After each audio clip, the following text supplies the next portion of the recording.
이 수요일 저녁에는 영적인 불결함에 대해서 함께 나누겠습니다.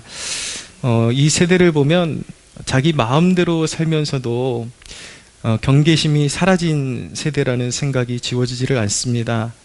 모두가 하나님의 말씀을 헛되이 하나님의 말씀을 새겨듣지 않고 이렇게 하나님의 말씀이 윤리관이가 되고 또 삶의 가치 기준이 되는 것이 아니라 자기 자신의 그런 원하는 뜻대로 그렇게 좀 영적인 방종 가운데 살아가는 모습을 이렇게 발견하는 것이 어렵지를 않습니다. 너무나도 보편화되었고 너무나도 이렇게 그냥 을에 그렇게 사는 모습으로 이렇게 나타나고 있습니다. 그래서 에스겔서에 보면은 이제 하나님의 백성들이 방탕하게 살아가는 그 원인이 무엇이냐면 하나님의 말씀이 더디 이루어지는 것 같으니까 선자들을 통해서도 이렇게 하나님께서 경고를 주셔도 그 말씀이 성취가 되는 것 같지를 않으니까 사람들이 하나님의 말씀을 경홀히 여기는 것이죠. 그러니까 에스겔을 통해서 하나님께서 주신 말씀이 무엇이냐면 에스겔서 12장 25절에 보면 나는 여호와라 내가 말하리니 내가 하는 말이 다시는 더디지 아니하고 응하리라. 반역하는 족속이여 내가 너희 생전에 말하고 이루리라.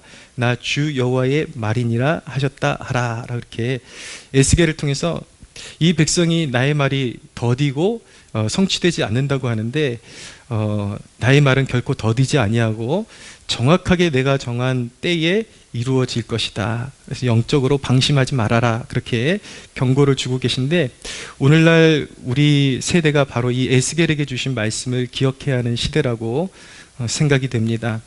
오늘 요한계시록 본문을 통해서 두아디라 교회에 주시는 말씀을 우리가 잠시 본문으로 읽었는데 두아디라 교회를 통해서 배우는 교훈이 있습니다. 그 첫째는 무엇이냐면 주님이 우리 행실을 낱낱이 알고 계신다라는 것입니다. 18절에서 19절을 같이 한번 보실까요? 두아디라 교회의 사자에게 편지하라. 그 눈이 불꽃 같고 그 발이 빛난 주석과 같은 하나님의 아들이 이르시되 내가 내 사업과 사랑과 믿음과 섬김과 인내를 안다. 내 나중 행위가 처음 것보다 많도다라고 말씀하고 있습니다. 그러니까 두아디라 교회에 나타나신 주님의 모습은 그 눈이 불꽃 같다. 아주 세세한 것을 다 살피시는 그런 섬세한 눈을 가지고 계시다라는 것을 강조하고 있고 발은 빛난 주석 같다라고 말씀하고 있는데 이 빛난 주석 같다라는 것이 심판의 모드입니다. 언제든지 그 행위에 따라서 보응할 수 있는 준비가 되어 있다라는 뜻을 가지고 있는 것이죠. 근데 이 대목에서 주님은 먼저 두아디라 교회의 성도들의 그 선함을 칭찬하고 계십니다. 너의 사업과 사랑과 그리고 믿음과 섬김과 인내를 알고 있다. 너희 행위가 점점 좋아지고 있는 것을 알고 있다. 그렇게 격려하시고 칭찬해주고 계신다는 것입니다. 여러모로 두아디라 교회가 잘하고 있다는 사실을 주님이 알고 계셨습니다. 우리의 섬김이 주님의 눈에 선명하게 비추어주고 있다는 사실이 우리가 선한 일을 부지런히 해야 할 동기가 된다는 것을 기억할 수 있어야 합니다. 마태복음 25장에 보면 마지막 날에 마지막 심판대 앞에서도 주님께서 우리가 믿음이라고 고백하는 그 믿음의 바탕 위에서 어떤 일을 행했는지를 따라서 이제 심판을 하시는데 주님의 양들에게 너희가 내가 배고플 때 먹여주었고 갇혔을 때 찾아와 주었고 여러모로 나를 그렇게 섬겨주었다라고 칭찬하니까 주님의 양떼들이 물어보죠. 저희가 언제 주님을 그렇게 섬겼습니까? 라고 물어보니까 주님께서 너희가 나에게 속한 작은 자 하나에게 한 것이 바로 내게 한 것이다. 내가 그것을 기억하고 있다. 그렇게 말씀하시면서 그들을 진정으로 믿는 그 믿음에 합당한 열매를 맺었던 그 양들은 이제 영원한 영생에 들어가게 하시고, 정반대의 열매를 맺었던 염소들은 이제 영벌에 들어가게끔 하시는 것이 주님의 심판이라고 말씀하고 있습니다. 그러므로 우리가 믿어야 하는 것은, 우리가 정말 긍휼히 여기는 마음으로, 또 교회를 사랑하는 마음으로, 누가 우리의 선행을 보았든지 인정해 주든지 인정해 주지 않든지, 우리가 숨은 곳에서 행했던 그 진실한 그 믿음의 행실들을 주님께서 다 눈에 담아두고 계시고 마음에 새기고 계시고, 마지막 심판 때에 그것을 주님께서 다 표현해 주실 것이다 라는 것을 우리가 믿고 선을 행하되 낙심하지 말고 주님을 바라보면서 끝까지 우리는 주님이 기뻐하시는 선한 열매들을 맺어야 하겠습니다. 자, 두 번째로 두아디라 교회를 통해서 배우는 교훈은 무엇이냐면, 아무리 좋은 일을 많이 해도 영적인 불결함을 주님이 눈 감아 주시지는 않는다라는 것을 배우게 됩니다. 20절을 보게 되면은, 그러나 내게 책망할 일이 있노라. 자칭 선지자라는 여자 이세벨을 내가 용납함이니 그가 내 종들을 가르쳐 깨어 행음하게 하고 우상의 제물을 먹게 하는도다 라고 말씀하고 있습니다. 이세벨을 용납했다. 거짓 선지자 이세벨의 가르침을 용납했다. 이것이 이제 이단적인 사상을 받아들였다라는 그런 말씀인데, 요한계시록에 보면은 조금 난해한 그런 용어들이 나옵니다. 발람의 교훈, 니골라당의 교훈, 그리고 이세벨의 교훈, 이렇게 서로 다른 이름 명칭으로 나타나는 교훈들이 있는데, 알고 보면 사실 다 같은 교훈들을 이름을 바꿔가면서 이야기하는 것입니다. 발람의 교훈을 가르쳤던 그 집단이 바로 니골라당이었고, 특별히 오늘 말씀에 이 발람의 교훈을 가르친 한 여자 선지자가 있었는데, 그 여자 선지자 이름이 바로 이세벨이었다. 실제적인 이름일 수도 있고, 구약 성경의 그 아합 왕의 그 부인 이름이 이세벨이었는데, 이스라엘을 가증스러운 우상 숭배와 음란에 물들게 했던 여자이기 때문에 상징적인 이름일 수도 있지만, 어쨌든 모든 학자들이 동의하는 것은 무엇이냐면, 이 선지자 이세벨은 그 이름이 진짜든 아니면 가명이든 간에, 상징적인 이름이든 간에 실제로 이런 교훈을 가르쳤던, 교회 안에서 활동했던 여자 선지자들이 있었다라는 것은 분명합니다. 근데 그들이 가르쳤던 것은 바로 그 중심에 발람의 교훈이라는 것이 있는데, 이것은 무엇이냐면 발람이 이스라엘을 꿰어가지고 이제 모압의 우상 숭배에 빠져들게 하고 그들의 음란한 그런 행사에 같이 참여하게 해서 영적으로 더럽혀가지고 이스라엘 가운데 하나님의 진노가 일어나게 한 바로 그 교훈을 말하는 것입니다. 그래서 이세벨이 바로 그런 발람이 이스라엘을 꿰었던 그 꿰임을 가지고 교회 안에 들어와서 가르치고 있었다라는 것을 말씀하고 있는 것입니다. 근데 주님이 그 이세벨의 교훈을 걸러내지 않고 분별해서 쫓아내지 않고 그것을 너희가 수용했다, 그래서 너희를 책망할 수밖에 없다라고 그렇게 이제 경고하고 계신 것입니다. 말씀드린 것처럼 이 세대는 영적인 불감증에 빠져 있습니다. 두아디라 교회의 문제는 무엇이냐면, 두아디라 교회는 사랑이 넘쳤습니다. 아까 말씀 처음에 19절에 보니까 내가 너의 사업과 사랑과 믿음을 안다. 사랑이 넘쳤다라는 것을 알 수가 있죠. 그런데 진리와 행실에 있어서는 그 본질에서 지나쳐 나갔다라는 것을 알게 되는 것입니다. 이게 균형이라는 것이 참 중요한데, 에베소 교회에는 주님께서 말씀하시기를 그들은 이단을 또 분별해냈고 가짜를 분별해내긴 했는데 너희가 사랑을 버렸다, 첫사랑을 버렸다라고 책망하셨어요. 근데 두아디라 교회는 교회의 영적 상태가 정반대인 것입니다.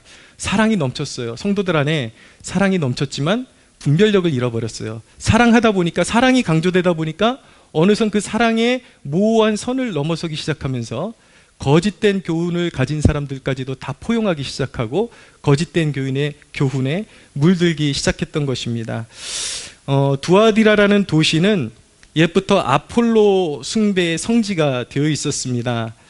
그리고 그것을 상업에 참여하려면 길드라는 상인 공동체에 몸 담아야만 했는데, 그 길드에 참여하려면 자연스럽게 신전 행사에 참여하는 구조가 될 수밖에 없었습니다. 그래서 그 신전 행사에 참여하게 되면은 이방 신학에 제사 드렸던 제사 음식을 먹고 그것으로 축제를 벌이고, 그리고 영적인 음행, 그냥 우상 앞에 가서 또 절하는 데까지 이제 허용이 되는 거죠.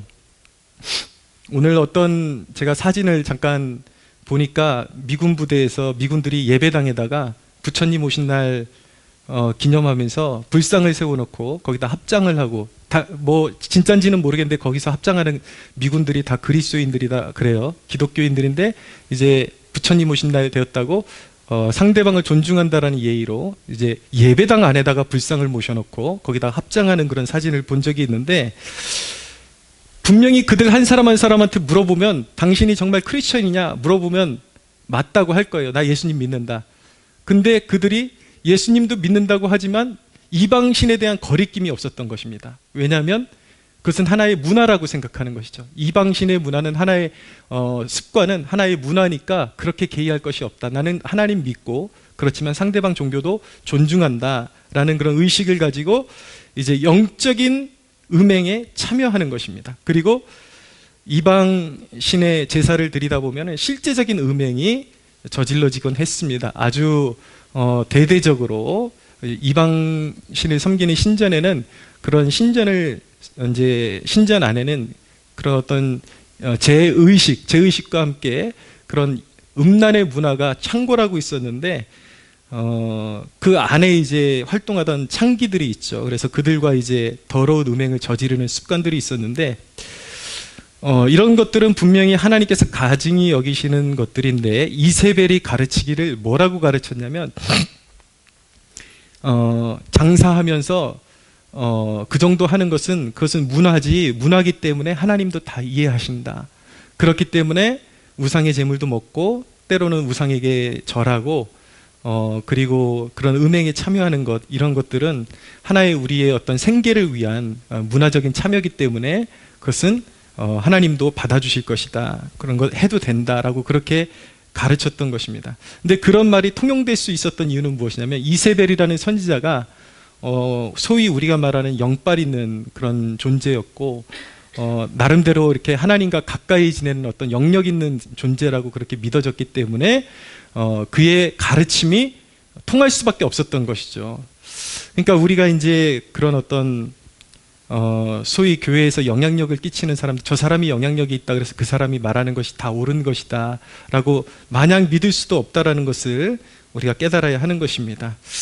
구원에 참여한 사람도 육체를 끊임없이 쳐서 복종시키는 훈련을 하지 않으면 안 되는 이유가 무엇이냐면, 항상 정욕을 따라 살려는 성향이 구원받은 우리 안에도 강하게 일어나기 때문인 것입니다. 그래서 나의 육체를 훈련시키고 세상의 정욕에 굴복하지 않는 영적인 훈련이 우리에게 필요한 것이죠. 사람이 십자가와 좁은 길을 외면하고자 할 때에 늘 빠지기 쉬운 유혹이 무엇이냐면 바로 합리화라는 것입니다.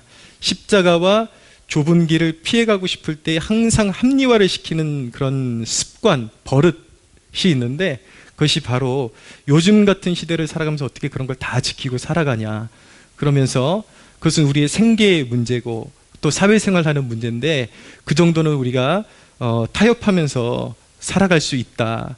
그래야 이 시대에서 뒤처지지 않고 또 먹고 살고 또 편의와 안정도 보장받고 우리가 살 수 있다. 이런 이제 생각들이 이제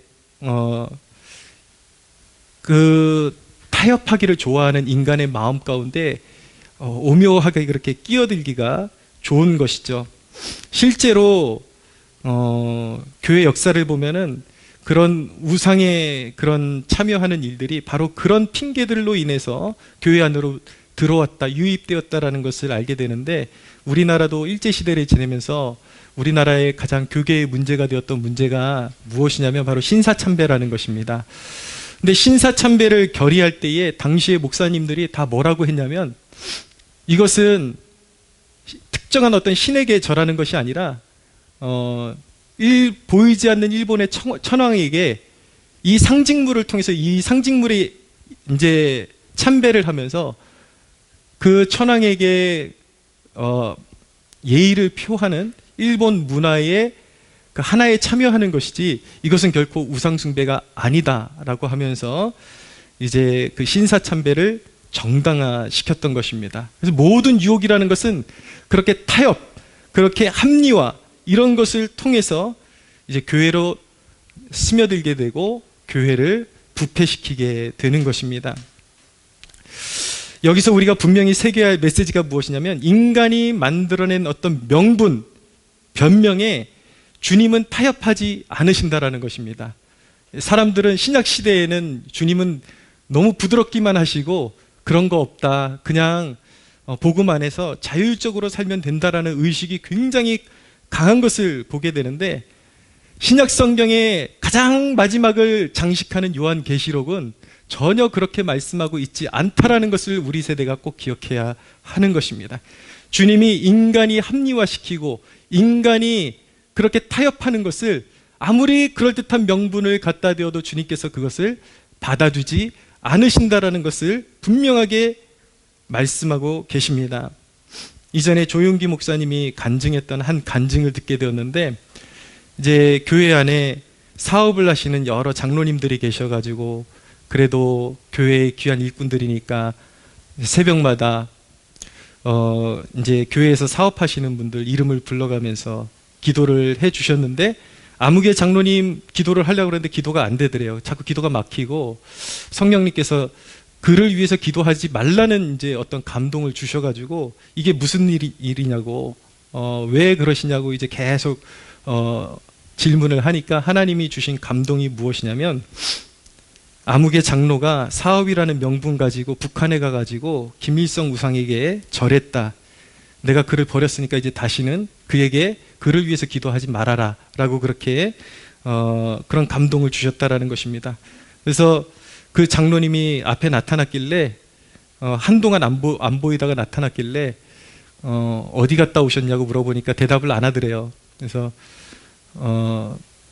북한 갔다 왔지. 그러니까 깜짝 놀라면서 사실은 사업차 이제 변명은 또 이제 그럴싸하죠. 북한에 이제 그런 어떤 어려운 상황들을 도와주기 위해서 자기가 사업차 북한에 갔는데 이제 거기서 김일성 우상에게 절했냐 물어보니까 그렇다고. 근데 절하면서 김일성에게 절했다라고 생각 안 하고 그냥 하나님께 그냥 인사했다라고 생각하고 그 앞에 절하고 왔다고 그냥 인사하고 왔다고 그러는데 하나님은 그것조차도 용납을 안 하시고 그것을 통해서 그의 구원이 완전히 취소됐는지 취소됐다라는 그런 개념보다도 그런 개념에서가 아니라 이제 그가 살아가는 날 동안에 그를 통해서 하나님께서 이제 이루시는 그 일들을 이제 더 이상 기름 붓지 않겠다. 이제 더 이상 그를 버려두겠다라고 그렇게 하나님께서 분명하고 확고한 의지를 이제 표현하셔서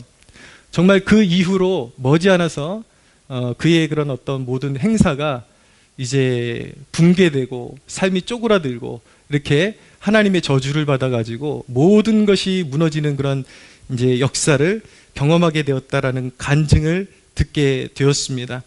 그러니까 우리가 무심코 문화라는 이름으로 타협하고 그렇게 합리화시키려고 하는 것이 사실은 우리가 생각하는 것보다 얼마나 무서운 결과를 초래할 수 있는지를 우리가 경각심을 가져야 하는 것입니다.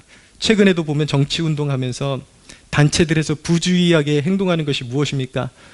기도회하고 예배드렸던 강단에 스님들을 이제 올려가지고 거기서 이제 부처님 만세 하면은 같이 거기서 막 이제 흔들고 거기서 같이 아멘하고 할렐루야 하고 그 사실은 그것이 기도회 중간에 일어난 사건은 아니라 할지라도 이런 하나님의 말씀이 선포되는 강단에 하나님이 예배 받으시는 강단에 그런 영적인 더러운 것들을 끌어올리는 것은 사실은 하나님 앞에 얼마나 엄중한 일이고 두렵고 무서운 일인지 이 세대가 잘 알지 못하기 때문에 그런 우를 범하는 것입니다. 굉장히 신중해야 합니다.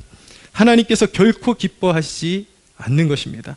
아무리 정치적으로 하나라고 할지라도 완전히 무슨 장소와 때를 완전히 가려가지고 그런 용어나 이런 것들을 좀 조심하도록 서로 상의해서 함께 조율하지 않는 한 강단에 함부로 불러가지고 부처님 만세 외치게 하고 우상의 이름을 외치게 하고 이런 것들이 정말 얼마나 무서운 결과를 초래할 수 있는지 이 세대가 배울 필요가 있습니다.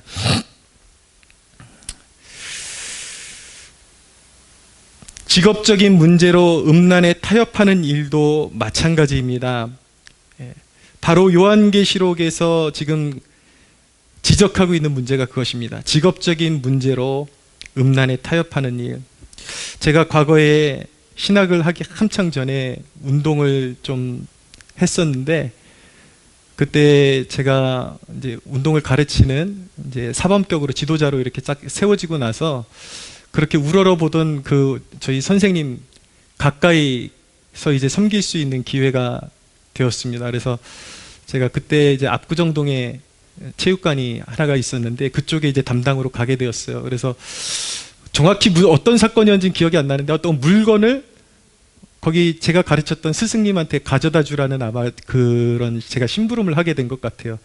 근데 제가 가보니까 그것이 룸사롱이었어요. 룸사롱이었는데 들어가 보니까 우리 선생님이 그냥 단순히 운동만 하던 선생님이 아니라 굉장히 학식이 있으시고 인격이 되게 고매한 분으로 알려져 있었습니다.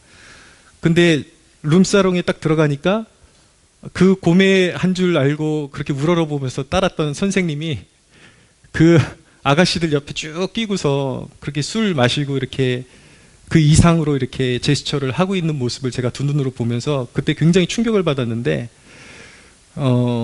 이게 세상 사람들이 사는 모습이구나라는 것을 그때 이제 체감할 수가 있었어요. 그래서 보통 사람이 돈, 명예 이런 것들이 들어오게 되면 보통 하는 수순이 무엇이냐면 그런 음란하고 그런 잡다한데 자기의 이제 인생을 소진하는 것이죠. 그것이 이제 자기가 얻은 어떤 축복이라고 생각을 하니까 세상 사람들은. 그런데 이제 문제는 무엇이냐면 그리스도인이라는 사람들이 그렇게 살아가는 게 문제인 것입니다. 많은 그리스도인들. 예.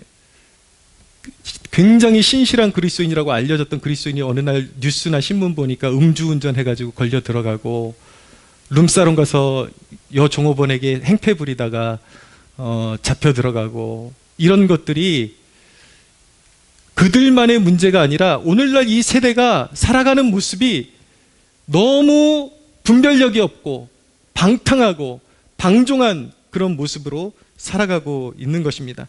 오늘날 수많은 교인들의 가치관을 보면 성령이 그 안에 계신지 정말 의심스럽습니다. 혼전동거도 큰 문제입니다. 혼전동거라는 것은 하나님께서 허락하신 그런 결혼 전에 이제 같이 동거를 이루는 것인데 그것은 하나님의 계명을 저버리고 육체적 만족을 위해서 살아가는 것이죠. 세상의 가치관인데 그것이 오늘날 청년들의 그런 가치관 속에 교회 안에 청년들의 가치관 속에 스며들면서 그런 결혼에 젖어 있는 엄중한 하나님의 언약 그런 것들은 온데간데 없고 그리고 경건한 자손을 배출해서 생육하고 번성하여 경건한 자손을 이루는 그런 목적은 온데간데 없고 오직 육체적인 만족을 위해서 함께 살다가 이제는 아니다 싶으면 또 그냥 헤어져 버리는 그런 습관들 이런 것들도 사실은 다 이세벨의 교훈에 해당되는 것입니다. 오늘날 나는 아니겠지 싶지만 우리가 무심코 생계와 그리고 문화라는 이름으로 행해지는 그런 습관들 중에 그런 이세벨의 교훈에 우리가 젖어들고 있는 부분이 생각보다 많이 있을 수 있다는 사실을 우리가 알아야 하는 것입니다. 그리스도인들의 그런 컴퓨터 안에 저장되지 말아야 될 그런 영상들이 저장되어 있다면 이것 또한 이세벨의 교훈에 젖어들고 있는 것입니다. 사람들은 행복을 바라고 응답을 바라지만 거룩을 원하지는 않습니다. 하나님이 응답하시고 축복해 주기를 원하시지만 거룩을 원하지는 않습니다. 자기 인생의 문제가 영적인 불결함에 있다는 사실을 인식하지를 못합니다. 그 불결함 때문에 하나님 앞에 축복을 구해도 은혜의 문이 막혀 있다는 것을 이 세대가 알지를 못합니다. 그러니까 그런 방종에 젖어 사는 것입니다. 이 세대를 향한 주님의 요청은 무엇이냐면 회개하라는 것입니다. 주님께서 회개하라고 명령하고 계십니다. 21절을 보십시오. 또 내가 그에게 회개할 기회를 주었을 때 자기의 음행을 회개하고자 하지 아니하는도다 라고 말씀하고 있죠. 주님은 회개하기를 원하십니다. 그러나 우리 가운데, 믿는 자들 가운데 그런 문란함과 세상 문화에 깊이 젖어 있음에도 불구하고 심판이 임하지 않고 그동안 잘 지내올 수 있었던 건 자기가 잘해서가 아니라 기다려주시는 하나님의 긍휼이고 하나님의 인내라는 것을 이 세대가 기억해야 합니다. 많은 사람들이 죄를 버려라, 행동을 고쳐라 라고 말하면 너무나도 쉽게 하는 말이 기다려달라는 것입니다. 시간이 필요하다, 기다려달라. 기다려줄 수 있습니다. 주님은 지금까지 여러분을 기다려주셨지만 기다려달라는 말을 너무 좋아하지는 마십시오. 주님의 기다리심에는 인내의 한계가 있습니다. 22절을 보십시오. 볼지어다 내가 그를 침상에 던질 터이요 또 그와 더불어 간음하는 자들도 만일 그의 행위를 회개하지 아니하면 큰 환난 가운데 던질 것이다. 침상이 무엇입니까? 음란한 행위가 이루어지는 그 중심이 침상입니다. 너희가 음란을 행한 그대로 침상에 던져버리겠다. 그리고 큰 환난을 주시겠다. 그 이세벨의 교훈에 함께 동참한 사람들, 회개하지 않은 자들은 주님이 끝내 참다 보시다가 이제 주님이 칼을 빼드시면 큰 환난을 주시겠다. 그리고 심지어 그들의 자녀들을 죽이시겠다라고 말씀하고 있습니다. 인간이 감당할 수 없는 큰 환난으로 갚아주시겠다라고 말씀하고 계십니다. 여러분, 주님을 오해하지 마십시오. 우리 주님은 물러 터지신 분이 아닙니다. 우리 주님이 칼을 한번 빼들면 오냐 한없이 받아주시고 내가 인내하고 있고 기다리고 있지만 그 인내의 때, 그 기다림의 때가 끝나면 남은 것은 심판뿐이다라고 분명하게 말씀하시는 분. 그리고 그분이 한번 칼을 빼면 그때는 후회해도 아무리 울부짖으면서 회개해도 더 이상 기회는 오지 않습니다. 여러분, 주님의 기다려주신다라는 그 말씀을 남용하지 마십시오. 한도 끝도 없이 기다려달라고만 말하지 말고 강단에서 회개하라고 촉구할 때 들을 귀가 있는 분들은 여러분들 마음 가운데 그 찔림이 오는 그 부분에 대해서 분명한 회개를 이루게 되기를 축원합니다. 우리 세대가 돌아봐야 하는 말씀은 바로 그것입니다. 로마서 12장에 이 세대를 본받지 말고 하나님의 선하시고 기뻐하시고 온전한 뜻이 무엇인지 분별하라. 아니란 생각에 빠져서 살아서는 안 됩니다. 아니란 생각에서 빠져나와야 합니다. 하나님의 말씀에 끊임없이 경청하며 죄악된 행실로부터 구별되어야 합니다. 불꽃 같은 눈을 의식하며 살아야 합니다. 우리가 마지막 날에 담대히 서도록 한없는 긍휼을 날마다 구해야 합니다. 성령으로 감화된 마음 주셔서 내 안에서 발견되는 더러움이 씻김을 받고 정화되도록 은총을 구해야 합니다. 우리의 행실의 불결함과 보결함이 갈라지면서 주님의 심판대 앞에서 말갛게 드러나게 될 텐데 그날의 낭패 보고 주님으로부터 깊은 책망 가운데 버려지는 영혼이 아니라 명예로운 모습으로 서게 해달라고 간구하는 심령을 가지고 오늘 이 남은 시간 함께 기도할 수 있게 되기를 예수님의 이름으로 축원합니다. 하나님께 영광의 박수 올려드리겠습니다.